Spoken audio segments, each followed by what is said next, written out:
It's MTG Man, so I'm just gonna give you like a real quick recap, like a little guide to my thought on Sword of Blank and Blank, because I think people talk about these a lot, and like I don't know, some of them just aren't good. I'm gonna be real, like Sword of Body and Mind, I think is hot garbage, because you do not want your opponents to mill most of the time. I mean, 10 cards in their graveyard is 10 cards they can reanimate, get back. Like, there's a million ways to get things back from the graveyard. And people play cards like Entomb, Buried Alive, to get things in their graveyard. Tomb Scour. Like, you don't usually.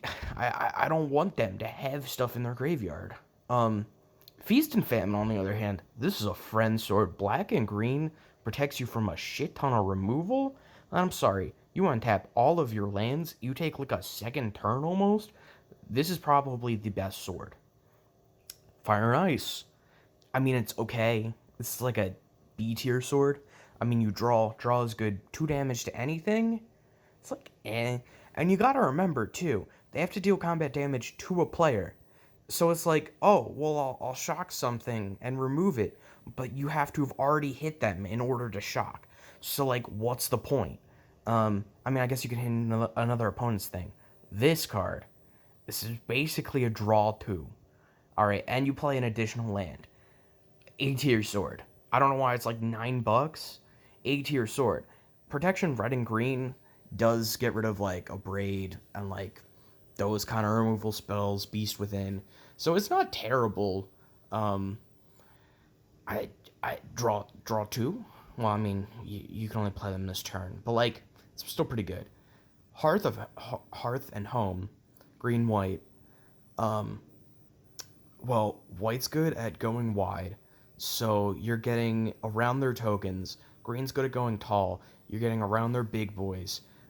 You're dodging swords to plowshares. You're searching for a basic land, and then you're also flickering something. Like, I don't see how this could be bad. Like, this is just a good card as far as I'm concerned. And I think, don't quote me on this, but I think if you have that legendary Minotaur that makes you do an extra combat, and then you also have the green elemental, all of your creatures are forests. I think that goes infinite, because you could exile a creature, have its landfall trigger, and just go in for infinite combats, which is pretty sick. Um, Light and Shadow, I'm gonna be real. I think this sword sucks. 3 life is nothing in Commander. All right, you have other equipment that can just give your creature lifelink, and you're gonna be doing better then. And returning a creature from your graveyard to your hand is fine, but I don't think it's worth the 5 mana investment. Once in future, this card is not very good, I would say, personally. However, I play Solfim. He's the Dominus that doubles non combat damage. So being able to attack, and if you're able to get in, doing another Price of Progress or Geyser, or it's just more damage, I do enjoy that aspect, but I think in 90% of decks, this is not a good sword. Especially because blue and black are. Well, black's a good protection color, blue is kind of meh.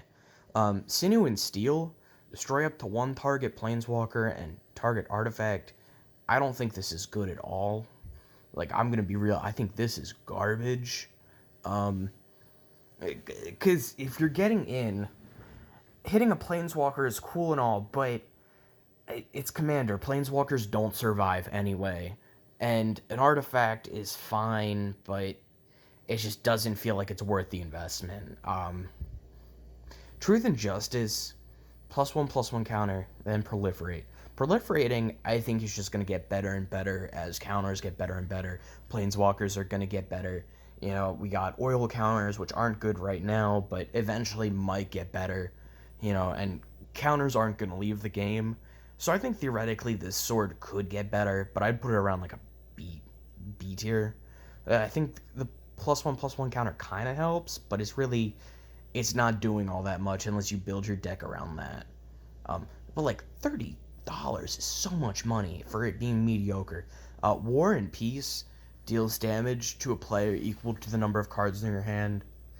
and you gain equal number of cards in your hand. Um, I would say this is just better than Light and Shadow card, like, gain wise. But other than that, I mean, again, it works in Sulfim, um, which is cool, I guess. But at the same time, it's not, I wouldn't say it's very good.